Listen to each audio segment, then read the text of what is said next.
आंदोलन के चलते हुए मैं हर जिले के अंदर जाने लग रहा हूँ और अपने साथियों से अपनी मीटिंग करने लग रहे हैं, ताकि सरकार से जो हमारे अधिकार है, ग्राम पंचायतों के अधिकार, उनको मनवाने के लिए हम लोग अपने आंदोलन को तेज करने के लिए हर जिले में, हर ब्लॉक में अपनी मीटिंग कर रहे हैं और अपने आगे की रणनीति तैयार करेंगे। जो 5 दिन का हम लोगों ने सरकार को टाइम दिया था, 22 तारीख को हमारी मीटिंग लेंगे सभी साथियों की, 25 के 25 साथियों की, उसमें आगे का निर्णय लेंगे और सरकार को हमारी मांगें मानने के लिए मजबूर कर देंगे हम लोग। यदि सरकार आपकी मांगें नहीं मानी जाती है, 22 तारीख के बाद आप एक बड़ी मीटिंग करने जा रहे हैं, उसमें क्या डिसीजन रहेगा, क्या करेंगे?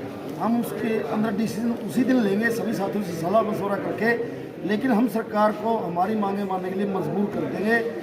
हम लोगों को जब तक अधिकार, ग्राम पंचायतों के अधिकार वापस नहीं दिए जाते, चाहे कितना भी लंबा चले आंदोलन, हम लोग संघर्ष करते रहेंगे और अपना आंदोलन जारी रखेंगे। सरकार ने जिस तरीके से 5 लाख तक जो है वेतन वो बढ़ाया है, उसको लेकर भी क्या कहना है? हमारे प्रवक्ता जी आपको बातें विस्तार से बताएंगे। आज 2 घंटे मीटिंग हुई है, सभी से आपने विस्तार को बात करी है। सभी जैसे नूह ब्लॉक की बात करें, नूह जिले की बात करें, नगीना ब्लॉक है, फिरोजपुर जिले का ब्लॉक है, पुनाना ब्लॉक है, नूह ब्लॉक है, तावड़ू ब्लॉक है, सभी ब्लॉकों के सरपंच आपके साथ बैठे हैं, बैठक की है। तो सरपंचों की तरफ से क्या फीडबैक दिया गया? सर, अभी हमारे प्रदेश अध्यक्ष दादरी से चल कर आए थे और शॉर्ट टाइम के अंदर कल शाम को इन्होंने मैसेज दिया था कि मैं जिला नूह के अंदर आ रहा हूँ कल 4 बजे, और सारे सरपंचों को संदेश भेजा है। मेरे साथ ये भी बात कर रहे थे 5 लाख रुपए के लिए जो किया है हमने, सबसे पहले बोले कि मैं आपका सर आदरणीय भाई राजदीन का सारे दर्शकों का जो आप देख रहे हैं आपके लिए, उनका सबका धन्यवाद। दरअसल सरकार ने जो ग्रामीण आंचल को ललकारने का जो काम किया है, ग्रामीण जहाज को जो ललकारने का काम किया है, आज ग्रामीण आंचल के घर घर से आवाज़ आ रही है कि किसी भी कीमत पर, हम खुददार प्रवृत्ति के लोग हैं, किसी भी कीमत पर हमें से जो हमारे साथ में उन्होंने चंडीगढ़ के अंदर बॉर्डर पे जो लाठी और डंडों के साथ हमारे अंदर वार किया था, हम उसको किसी भी कीमत पर बर्दाश्त नहीं करेंगे।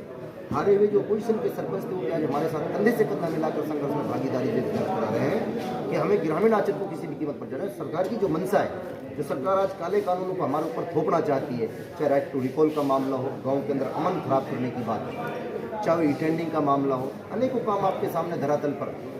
आप लोगों को मालूम है कि कितने ई-टेंडिंग से कार्य बंद पड़े हुए हैं। 2016, 17, 18, 19, 20, 21 की ई-टेंडिंग के कार्य आज तक भी रुके हुए हैं। चाहे वो आज मध्य प्रदेश के अंदर देखो आप, मध्य प्रदेश के अंदर भारतीय जनता पार्टी की सरकार है, वो 25 लाख रुपए की पावर है। आदरणीय शिवराज सिंह चौहान जी को उस पंचायत बॉडी के ऊपर जो मध्य प्रदेश के अंदर है, उसको उस पंचायत बॉडी के ऊपर 25 लाख तक का विश्वास है। और हरियाणा के अंदर भारतीय जनता पार्टी की सरकार है, आदरणीय मनोहर लाल खट्टर जी को हरियाणा की सरपंच इलेक्टेड बॉडी के ऊपर विश्वास नहीं है। इस चीज़ का हम उन लोगों से बार बार वार्ता की, पटल पे बैठ के उनसे बात की, सारी चर्चाई हुई, एक बिंदु पे बात हुई, बाकी वो बार बार हमारे सम्मान को और हमारे स्वाभिमान को ललकारने में लगी हुई है सरकार, किसी भी कीमत पर बर्दाश्त नहीं कर रहे ग्रामीण आंचल के लोग। और सारे इलेक्टेड बॉडी एक साथ हैं। हरियाणा सरपंच एसोसिएशन इस आंदोलन को बहुत तेजी देने जा रही है। जो हम 5 दिन का कॉल चंडीगढ़ के अंदर देकर आए थे, निश्चित तौर पर हम 22 तारीख को एक बहुत बड़ा फैसला लेने जा रहे हैं, और इतना बड़ा फैसला लेने जा रहे हैं कि शायद सरकार की नींदों में पूरी खलल डालने जा रहे हैं, उसका चैन उड़ा देंगे और निश्चित तौर पर उसके कानों में जो जूं तक नहीं रहेंगे, उसके कानों को खोलने का काम करेंगे।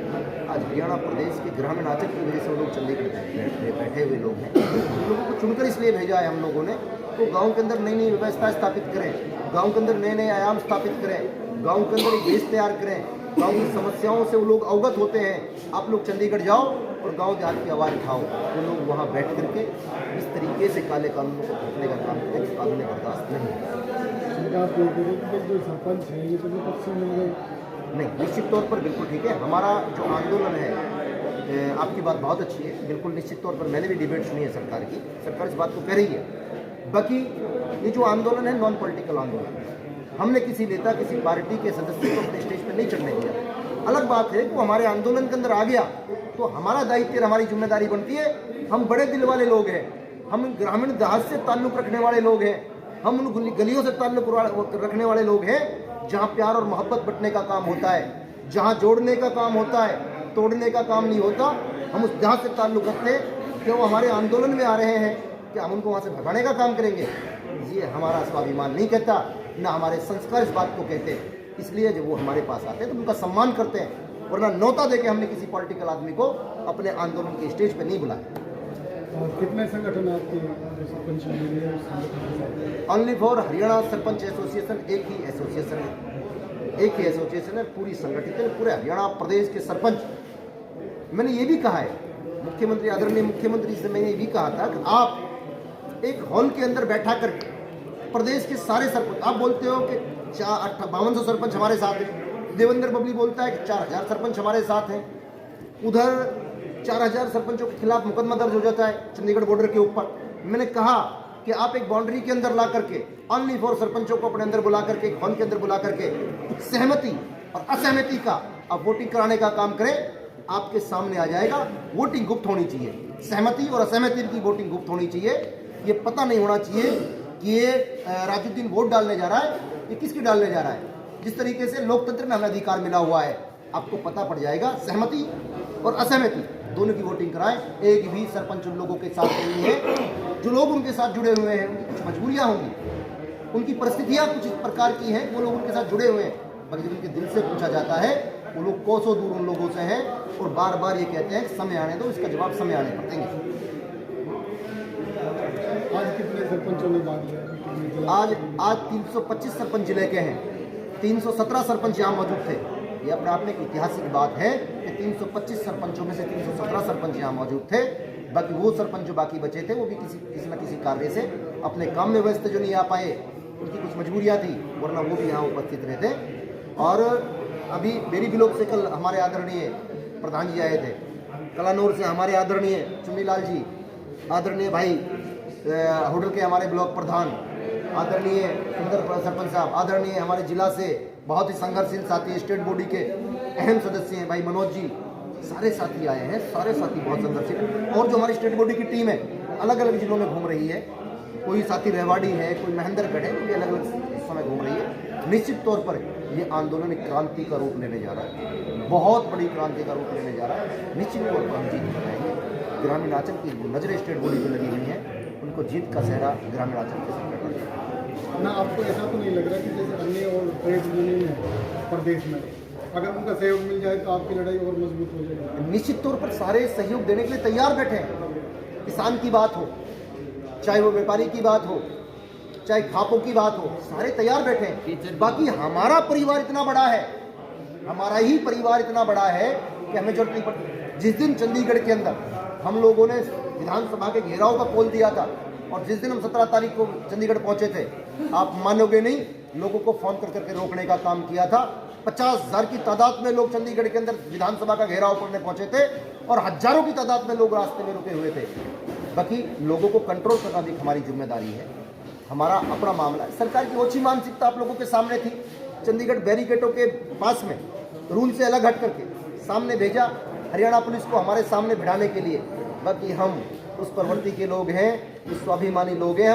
हम अपनों से कभी लड़ने का काम नहीं करते, वो भी हमारे परिवार के सदस्य हैं, वो भी हमारे हिस्से हैं, उनसे कोई लड़ने का काम नहीं। आज परिवार की यात्रा में छोटा सामने अति छोटा सरपंच से प्रदेश बदलने का तो क्या सोचते हैं? दरअसल वो उनका अपना राजनीतिक पॉइंट होगा।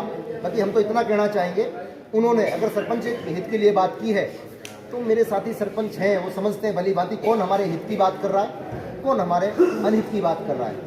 तो सारी बातें सारे लोग समझते हैं, उनका पॉलिटिकल एजेंडा होगा, उनकी यात्रा चल रही है, उसमें हम कुछ नहीं कह सकते। क्योंकि हमारा जो अपनी सरकार है, हमारी अपनी सरकार है, अपना कैबिनेट है, हमने तो सरकार से अलग नहीं मांगा।